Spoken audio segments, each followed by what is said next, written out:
Welcome back to Open Window Politics. Today we're going to be going through my latest prediction for the 2024 Senate elections. I've already characterized all the safe and likely states. We have two likely seats for the Democrats, that being the seat in Maryland as well as in New Mexico. Those two are most definitely going to be in the Democratic column. The Republicans also have their fair share of likely states. They have Texas and Florida. Also two states that will almost certainly be in the Republican column. And then automatically we get one flip in the Senate, one seat flipped. So in the state of West Virginia, Joe Manchin is retiring, and he most likely would have lost anyway if he had run again. So he is going to be replaced by a Republican, almost certainly in November. So that is one flip already, that the Republicans are able to gain a seat. And if Democrats, even if they win every single seat left on this map, and if they lose the presidency, then that will be a Republican majority in the United States Senate. So there are most likely going to be some additional pickups for the Republicans, but for now we'll go with this. So we'll start out in the state of Nevada. I think things are looking pretty good. I believe this is Cortez Masto's seat, or maybe could be the other senator, but she's most likely going to win. And then in Kari Lake and Ruben Gallo, I think that most likely this is going to be I'm going to go with a tilt characterization for now.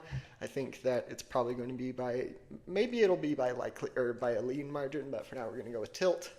And then we'll come back to Montana. In Wisconsin, this is Tammy Baldwin's seat.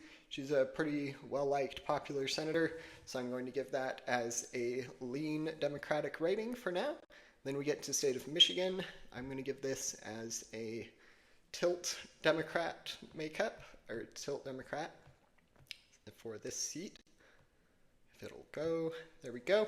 So that leaves us with 47 seats for the Democrats to 50 for the Republicans. Then we have one more seat for the Democrats, that being the state of Pennsylvania. This is Bob Casey's seat. He's also a very well-liked senator and will most likely outperform Harris from the president. It's possible that Harris will win the state. The polls are looking pretty good at the moment in many of the Rust Belt states for her. But for now, we're going to go with that characterization for the Senate level. And then that leaves us with 50 seats for the Republicans to 48 for the Democrats.